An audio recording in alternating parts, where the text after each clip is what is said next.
Thank you. Still waiting for you to begin. Today, I am going to give you some tips on how to protect you and your family from some of the toxins that are in your personal care products.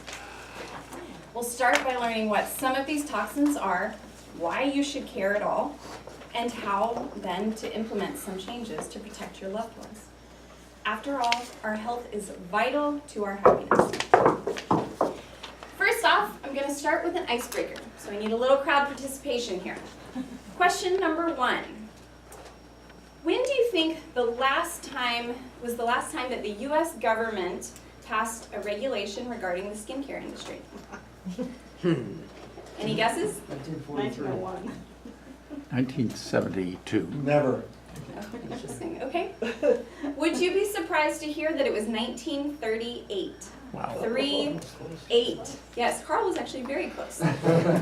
Since then, over 58,000 chemicals have been introduced into the world of commerce.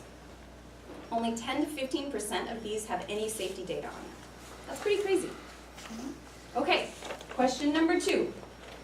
How many ingredients do you think the U.S. government bans from use in personal care products? About like 90 or something. Okay, 90. Any other guesses? 4. 4, okay. 0. High, low, okay. 0. 1,000. No, it's Some of you guys are very close. It's actually only 30. In Canada, they ban just under 600. In the European Union, they ban around 1,400. So the US and Canada have quite a ways to catch up with the European Union. So what are some of these chemicals? Have you guys ever heard of parabens? Yeah. Okay, that one's a little bit more common, people have heard of.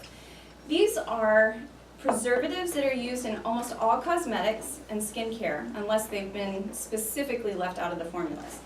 They are hormone disruptors. How about phthalates? Have you heard of those? Phthalates are in perfumes, lotions, soaps. They're plasticizers to keep your products pliable, as well as to allow fragrances to stick to your skin. These are also hormone disruptors, and possibly they could cause birth defects. How about BHA or BHT? Anyone heard of those?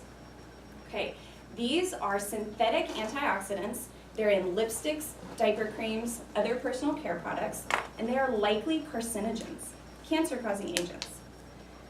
I think you guys get the picture. There's many, many chemicals, and they have numerous effects on our life. They affect our hormone health, they affect our brain function, they contribute to cancer and possibly infertility. They're in our lotions, they're in our soaps, they're in our shampoos. We're surrounded by them. Recently, UC Berkeley did a study on lipsticks that are commonly found in drugstores. 95% of those lipsticks had traces of lead or other neurotoxic metals. 95%. Now, everybody remembers Flint, Michigan. Rightfully so, they were pretty upset that there was lead in their water. And guess what?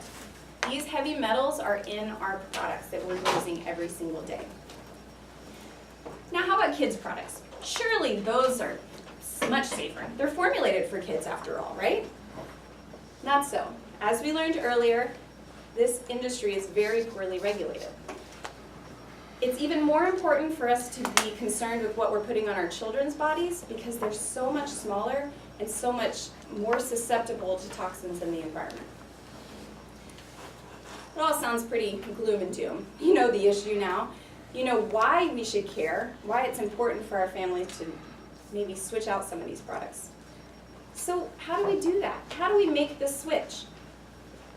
Many people, actually maybe not many people, some people prefer to take the approach where they get a big old trash bag, open it up, and then just dump everything in, replace it all at once. Does anybody like that method? Okay, a couple. Most of us prefer a more gradual approach though. Maybe we start off and we decide, okay, I'm going to switch out my lotion. I don't really like it that much anyway. So we choose a safer one. Then a week or two later, we run out of our shampoo. Okay, So we switch it out for a safer one. And then maybe about 3 weeks later, we decide, I really want a new lipstick. And so we switch it out for something safer. Sounds simple, right? It can be a little bit tough sometimes to find these safer products. However, there's an organization called the Environmental Working Group, and they have created the Skin Deep database. This database has thousands of products on it. There's an app called the Healthy Living app. You can download it on your phone. There's a button here. You just press scan. You take a product, such as this lip gloss, and you scan the barcode. So you can do this in the store while you're shopping. If it's in the database, it will pull up all the safety data on it. It will give you an overall score, as well as the allergy concern, the cancer concern, the developmental concern. You can look at every single ingredient that is in that product. And then you decide if you want to incorporate it into your personal care routine. If you guys go home today and you look at the back of your shampoo bottle, I've done my job. The first step with change is awareness.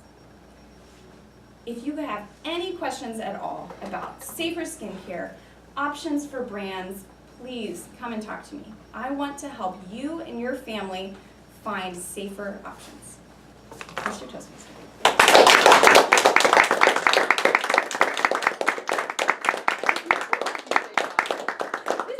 Number 5 speech. Therefore, halfway. She's halfway competent. You're a wonderful, competent communicator. Thank you so much. Hello, Toastmasters, most welcome guests, and especially Lauren. It's my pleasure to evaluate number 5 speech, which was given to us today, because it's the middle of our way between icebreaker and number 10 speech. And I think the goal of the speech is to explore how the language of body, face, expressions, gestures, postures can be used to enhance the way we communicate the message to the audience. And I think Lauren has done a wonderful job demonstrating it to us today, especially because she has rightfully chosen a subject not necessarily calling for too much body language. It was just a usual subject which is close to her, to what she is doing here in her life, what she is interested about, and she still used all the tools provided to us, face expression, gestures, and postures to enhance her message. She has done it wonderful. I think the speech she has given today was very animated. It was really fun to watch. She has a smile on her face when it called for it.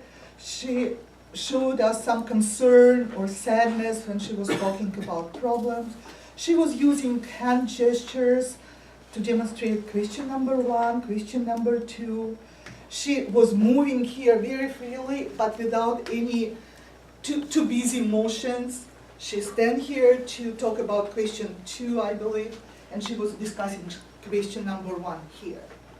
One suggestion I have about body language is to create a calmer background. Make your speech overall less animated.